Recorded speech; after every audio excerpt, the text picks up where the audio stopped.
もともと僕は高知の出身で、岐阜へ16ぐらいの時に来て今に至ってるっていう感じですね。最初はもう全然魚屋で働いたり工場入ったり16、17ぐらいまでやってました。開業したのは今から約10年前ですかね。やっぱりチャーシュー麺っていうのはもともと僕好きだったんで、そういうコンセプトで店を立ち上げようと思って、でオープンする時にやっぱチャーシュー麺ではちょっと面白くないかなと思って焼き豚にアレンジして開業をかけました。素材はやっぱり霜降りですね。いろんな銘柄の豚があるんですけど、やっぱじっくり育てた豚、臭み取りとかいちいちしなくてもいいようなちゃんと放牧された丁寧に育てられた豚に、仕入れることに特化してます。それは国内でも海外もんでも、もうストレスのない豚を仕入れます。ストレス抱えてる豚は美味しくないんで、そういった豚はもう安くても買わないです。高くてもその方がもっと美味しくなるんで、それも一番こだわってます。仕込みはだいたい50キロ以上は毎日やってます。50から60、多い時は70とか、その時の状況で最低毎日やってるのは50キロから。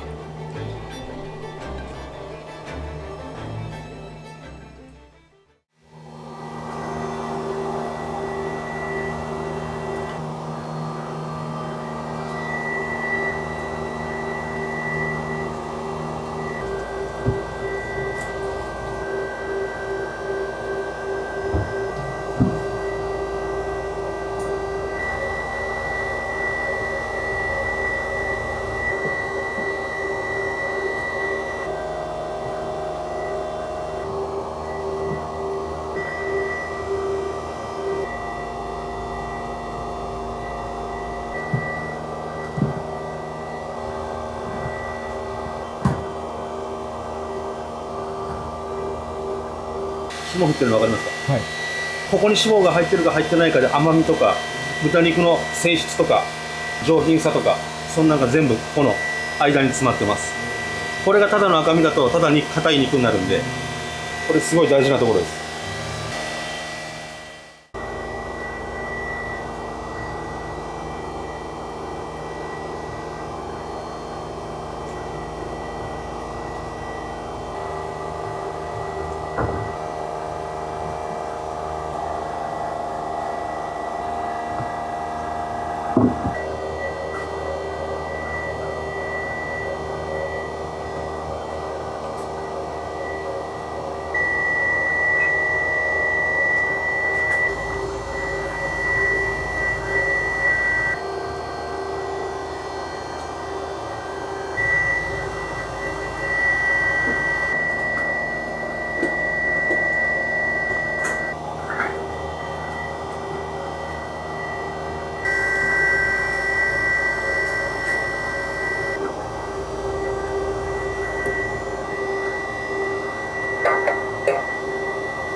僕だけではなく若い子たちとか年配の人たちも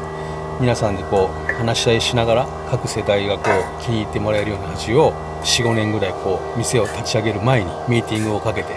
15年ぐらい前からは舗装した焼き豚ですね。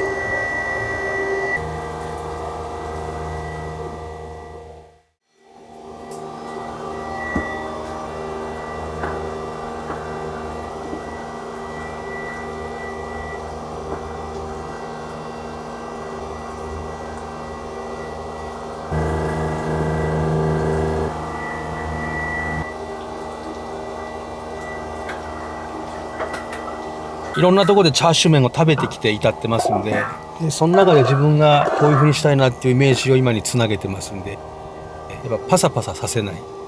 しっとりさせる焼き豚。火入れる時間が長ければ長いほどパサパサになるんで、それを短くしていかにトロトロにするかっていうのはポイントになってます。普通は長くてトロトロにするんですよ。ですけど真逆ですよね。短めにしてトロトロにするんで、じゃあどうやってやるのかっていうところだけは秘密です。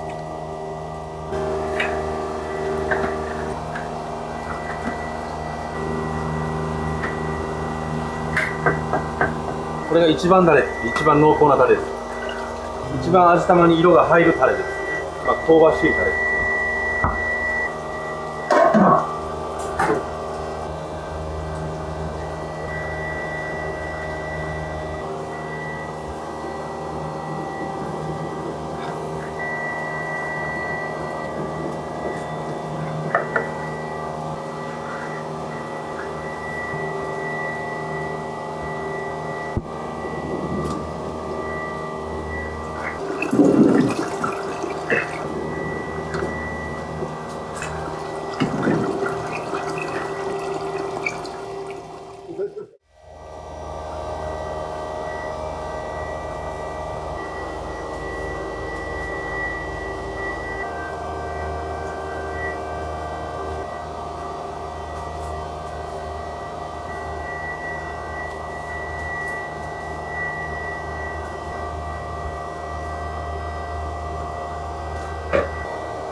15年から20年ぐらい前に、ここから1時間ぐらいかかるところにオーブっていうところがあるんですけど、そこでもう50年ぐらいやってる中華料理屋があって、そこの餃子に衝撃を受けて、そこを一つ目標として今の餃子を目指してました。皮が薄くてもっちりしてて、小さくて、野菜もしっかりたっぷりあってジューシーで、もうその餃子が僕衝撃を受けて通ったんですけど、レシピとか教えてくれなかったんで、自分で努力して今の餃子に至ってます。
そうそうそう。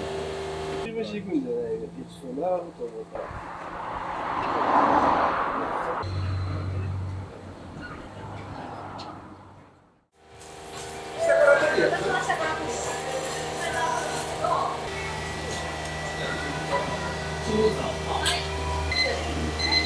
豚ラーメンの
ラー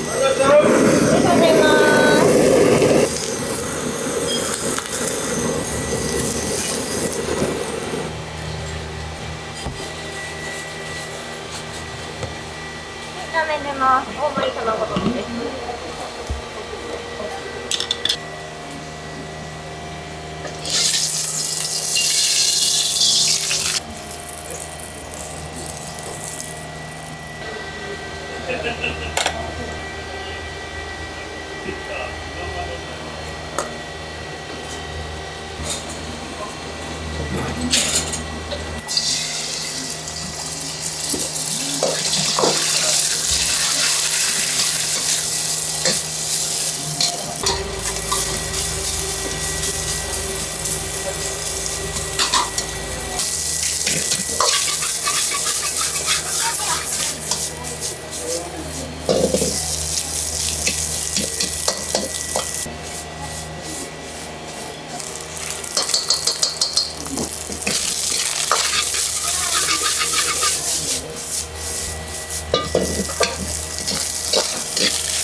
今いる人たちみんな全員が仕込み、厨房の調理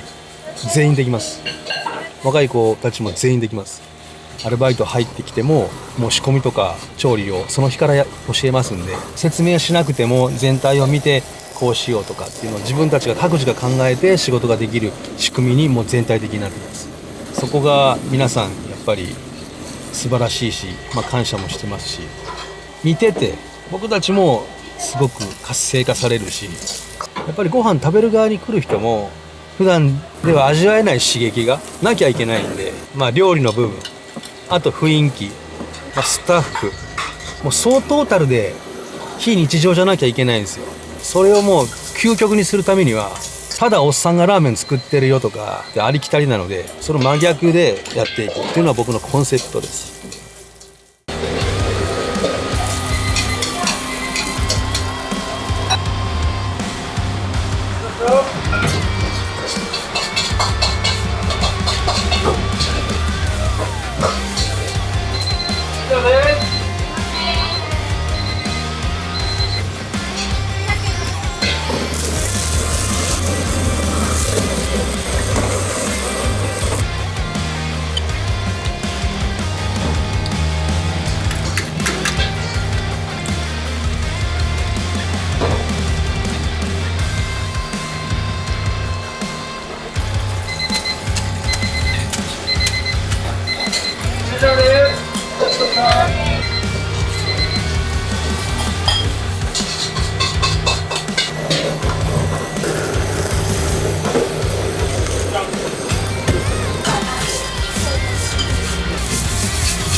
込みって最も大事で、発射する前段階なんで、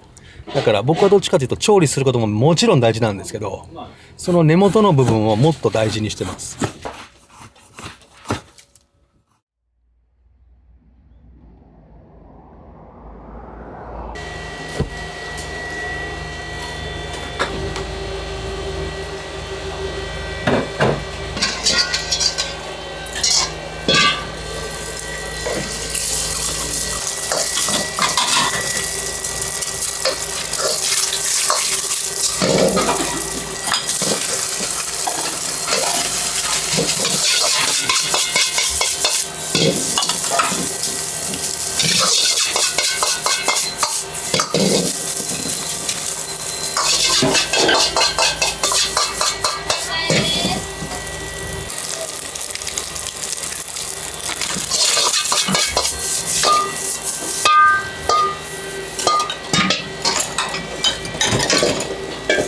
炒めます。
いろんな世代いるんですけど、いいバランスでできてるんじゃないかって僕はちょっと遠巻きに見てます。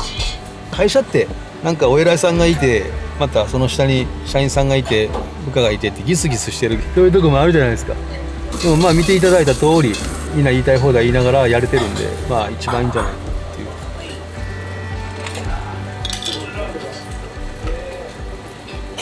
金額以上の価値を感じてもらいたいなって。今価格も上がってますし、ラーメンとかの価格もすごい上がってるんで、その金額出してもその価値を感じるって思われるような商品を丁寧に作りたい。でもそのためには美味しいとかうまいとかに直結しなきゃいけないんで、払う金額以上の価値にするためにはやっぱりここでしか食べれない味になってなきゃいけないんで、どこでも作れない、よそでも食べれない、そこを僕は一つの目標にしてます。ラーメンとチャーハンと炒め物とスタミナ料理、そんでぐらいしかないんで、その少ないメニューの中でこの先も行くと思うので、今やってる味を絶対ブレさせない、そこにまずこの先もやっていくと思います。